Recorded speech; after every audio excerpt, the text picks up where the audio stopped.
করে অবশ্যই আমরা এই পাতা পাবো। তো বলছিলাম আমরা রমজান মাসে ছেড়ে চলে গেছে আমাদের কাছ থেকে, তা আপনি মনে করবেন না যে আমার জন্য শুধু আল্লাহ রাব্বুল আলামিন রমজানের সিয়াম খরচ করেছিলেন আর রমজান মাসের নামাজ খরচ করেছিলেন আর তারাবি খরচ করেছিলেন।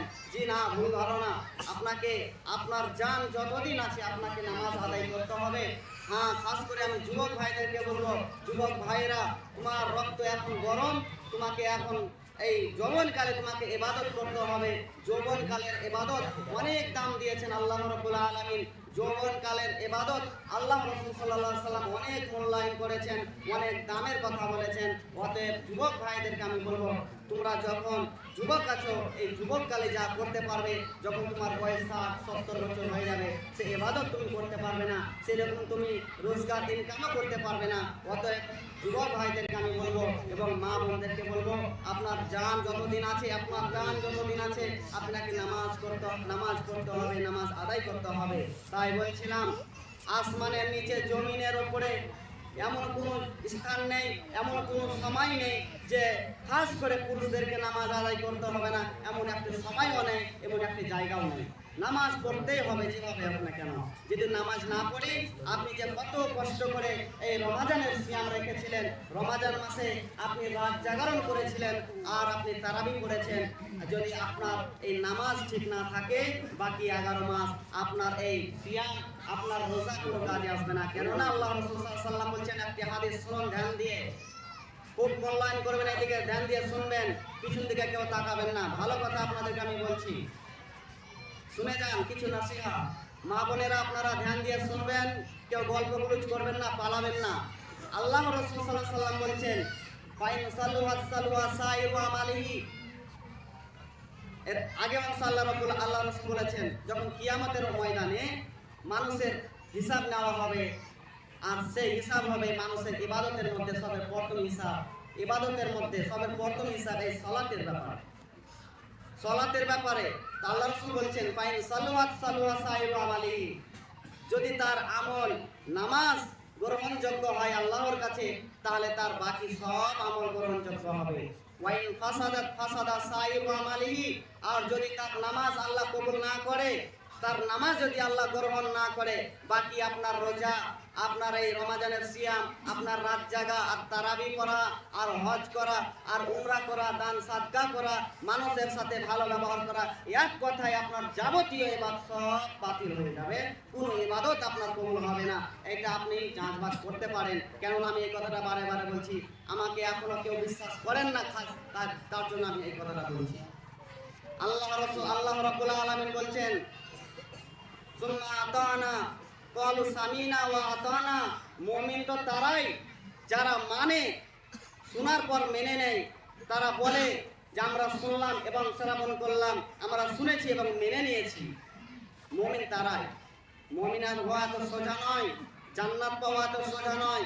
বেরাদান ইসলাম, মা বোনেরা এবং ভাই ও বাবাজিরা আমার, আপনারা লক্ষ্য করুন, আল্লাহর নবীর জামানায় তারা ইসলামকে টিকিয়ে রাখার জন্য কত বলিদান দিয়েছে, কত জান দিয়ে দিয়েছে, কিন্তু ইসলাম থেকে সরে যায়নি।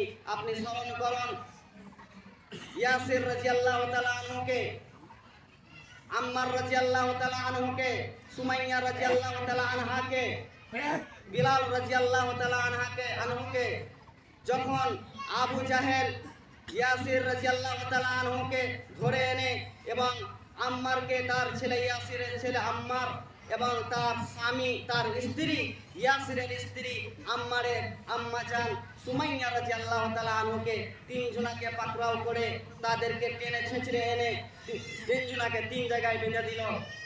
তার বাপকে এবং তার ছেলেকে এক জায়গায় আলাদা আলাদা বেঁধে দিল এবং তার মাকে তাদের সামনে বেঁধে দিল।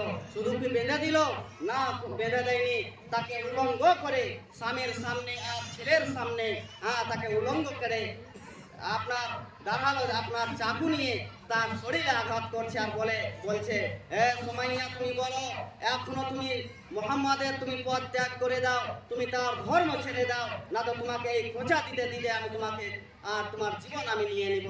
সুমাইয়া রাদিয়াল্লাহু তাআলা আনহা তাও আপনার ইসলাম থেকে মুখ ফিরিয়ে নেননি।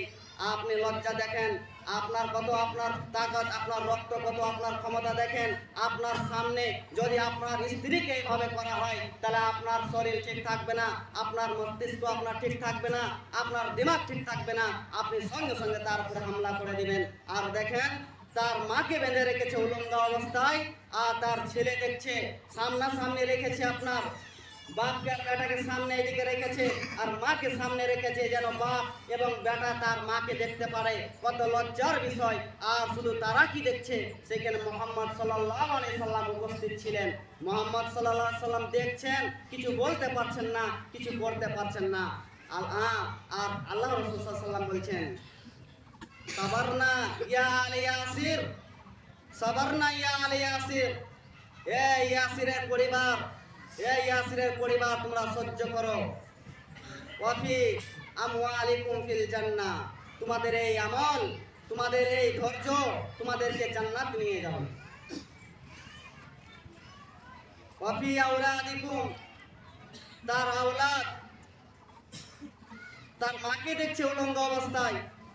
কি দুঃখজনক কথা, আপনার কত আফসোসের কথা আপনি চিন্তা করুন। আবু জাহেল সে ধারালো চাকু দিয়ে আঘাত করতে করতে তার লজ্জা স্থানে শরমের কথা মা বোনেরা আপনারা শুনবেন যে একজন দুনিয়ার মধ্যে সবের প্রথম যিনি শহীদ হয়েছিলেন তিনি একজন মহিলা ছিলেন, তিনি কোনো পুরুষ ছিলেন না। দুনিয়ার ইসলামের মধ্যে যে প্রথম শহীদ হয়েছিলেন তিনি ছিলেন সুমাইয়া রাদিয়াল্লাহু তাআলা আনহা, তিনি শহীদ হয়েছিলেন। ইসলামে আমরা জানতে পারি, আল্লাহ রাসূল সাল্লাল্লাহু আলাইহি ওয়াসাল্লামের হাদিস থেকে আমরা জানতে পারি একজন মহিলা ইসলামকে টিকিয়ে রাখার জন্য নিজের বলিদান দিয়েছিলেন, জান দিয়েছিলেন, তবে ইসলাম থেকে মুখ ফিরিয়ে নেননি। আর আজ আমরা বর্তমান ইসলামকে পেয়েও আমরা ইবাদতকে ঠিক রাখতে পারছি না, আমরা ইবাদত ঠিকভাবে করতে পারছি না। আপনি লক্ষ্য করুন আল্লাহ নবীর জামানা সাহাবাদেরকে, তবে আপনি বুঝতে পারবেন যে আমাদের জীবন আর তাদের জীবন কেমন ছিল।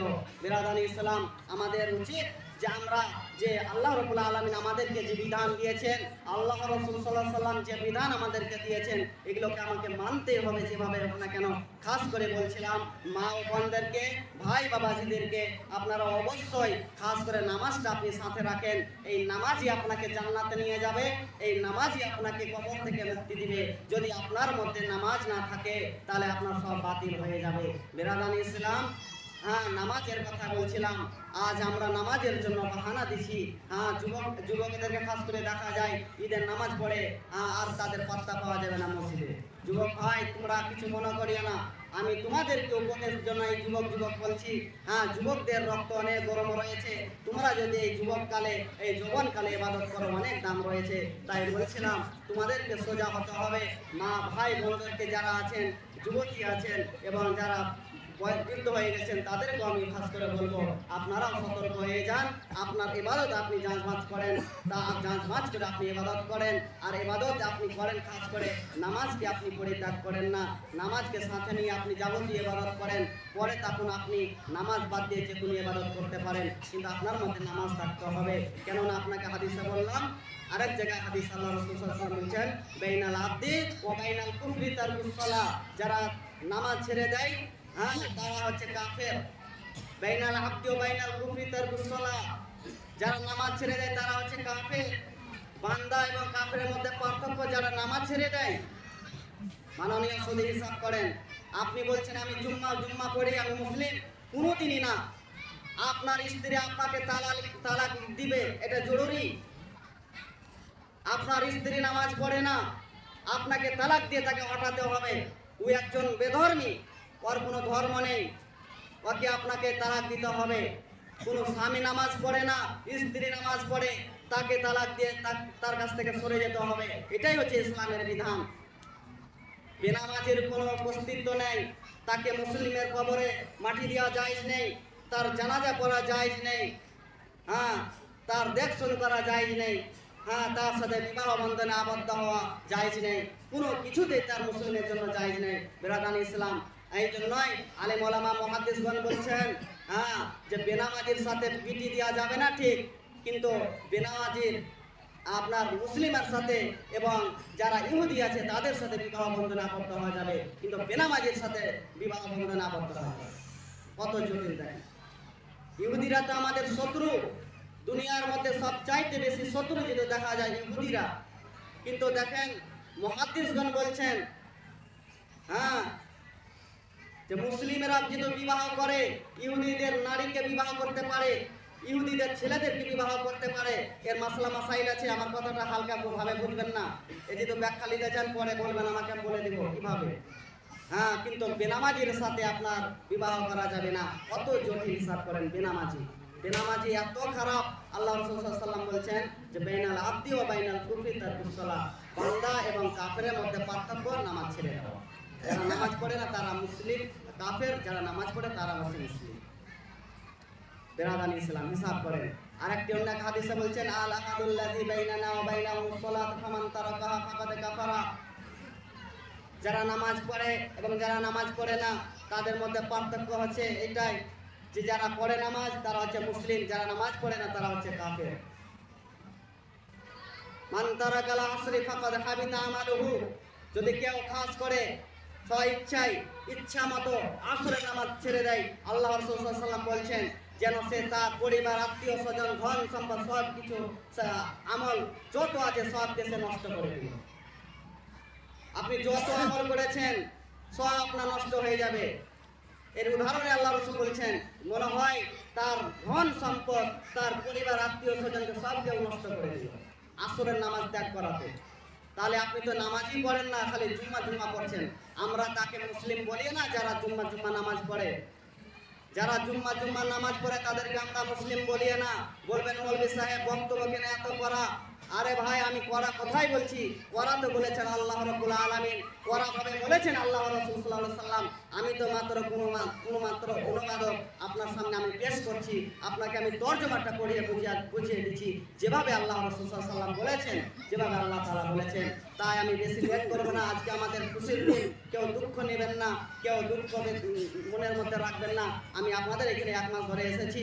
আমার মাধ্যমে যদি কেউ আঘাত পেয়ে থাকেন, কেউ কষ্ট পেয়ে থাকেন, অবশ্যই আমাকে ছেলে এবং বেটা হিসাবে আপনারা ক্ষমা করবেন। আপনাদের কাছে আমি ক্ষমা চাইছি আল্লাহর রাস্তে, আপনারা আমাকে ক্ষমা করবেন। বেরাদানি ইসলাম, তাই বলছিলাম আল্লাহর কাছে আমি দোয়া করব, খাস করে ছোটপুর গ্রামের মা বোনদেরকে, ভাই ও বাবাজিদেরকে, খাস করে আল্লাহ রাব্বুল আলামিন যেন 5 ওয়াক্ত নামাজি বানিয়ে দেন, 5 ওয়াক্ত নামাজি বানিয়ে দেন।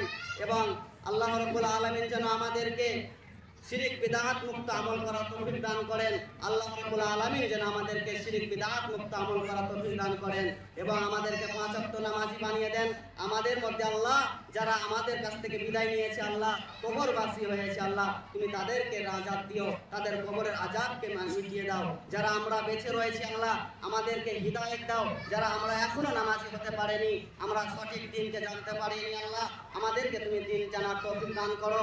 এবং আল্লাহ রাব্বুল আলামিন তুমি আমাদের মধ্যে ভালো ফয়সালা করার একজন এমন কোনো মানুষকে পাঠিয়ে দাও যেন তার মাধ্যমে তুমি আমাদেরকে হিদায়াত দাও, আমরা যেন সঠিক দিনটা জানতে পারি। আল্লাহ খাস করে মা বোনদেরকে, মা বোনেরা বাড়িতে নামাজ পড়ে আল্লাহ, তারা কোনো জানার ক্ষমতা তাদের থাকে না, আল্লাহ তুমি তাদেরকে হিদায়াত দিও যেন তারা এমন কোনো মাধ্যমে তারা দিনকে জানতে পারে সঠিক এবং শিরিক বিদআত মুক্ত আমল করতে পারে। এবং যারা গ্রামের যুবক ভাই রয়েছেন আল্লাহ রাব্বুল আলামিন তুমি তাদেরকে ভালো নামাজি বানিয়ে দিও। এবং যারা ছেলে মেয়েদের পিছে দরাদরি করছে আল্লাহ তুমি তাকে বেঁচে রাখো এবং তাদেরকে ভালো আমল করার তৌফিক দান করো। তাদেরকে আল্লাহ তুমি শিরিক বিদআত মুক্ত আমল করার তৌফিক দান করো। আল্লাহ তুমি কবুল করো। হে আল্লাহ তুমি গাফফার, তুমি সাত্তার, তুমি রহমান, তুমি রহিম। তোমার গাফফার, তুমি সাত্তার, তোমার দয়ার শেষ নাই, তোমার মাগফিরাতের শেষ নাই, তোমার নাজাতের শেষ নাই, তোমার রহমানের শেষ নাই, তুমি রহিমের শেষ নাই। অতএব আল্লাহ তোমার কাছে আমি আবদার রাখছি, আল্লাহ তোমার কাছে আমি আকাঙ্ক্ষা রাখি, আল্লাহ তুমি আমাদেরকে, আমাদের সকল মুসলিম জাতিকে আল্লাহ তুমি হিদায়াত দাও, শিরিক বিদআত মুক্ত আমল করার তৌফিক দান করো। ইন্নাল্লাহা ওয়া মালাইকাতুহু ইউসাল্লুনা আলান নবী ইয়া আইয়ুহাল্লাযীনা আমানু সাল্লু আলাইহি ওয়া সাল্লিমু তাসলিমা। اللهم صل على محمد وعلى ال محمد كما صليت على ابراهيم وعلى ال ابراهيم انك حميد مجيد. اللهم بارك على محمد وعلى ال محمد كما باركت على ابراهيم وعلى ال ابراهيم انك حميد مجيد. رب اجعلني مقيم الصلاه ومن ذريتي ربنا وتقبل دعاء. ربنا اغفر لي ولوالدي وللمؤمنين يوم يقوم الحساب. أذهب الباس رب الناس واشف أنت الشافي لا شفاء إلا شفاءك شفاء لا يغادر سقما بسم الله يرقيك من كل شيء يؤذيك من شر كل نفس أو عين حاسد الله ويشفيك بسم الله يرقيك أسأل الله العظيم رب العرش العظيم أن يشفيك ربنا آتنا في الدنيا حسنة وفي الآخرة حسنة وقنا عذاب النار ربنا ظلمنا أنفسنا وإن لم تغفر لنا وترحمنا لنكونن من الخاسرين ربنا تقبل منا إنك أنت السميع العليم وتب علينا إنك أنت التواب الرحيم سبحان ربك رب العزة عما يصفون وسلام على المرسلين والحمد لله رب العالمين السلام عليكم ورحمة الله وبركاته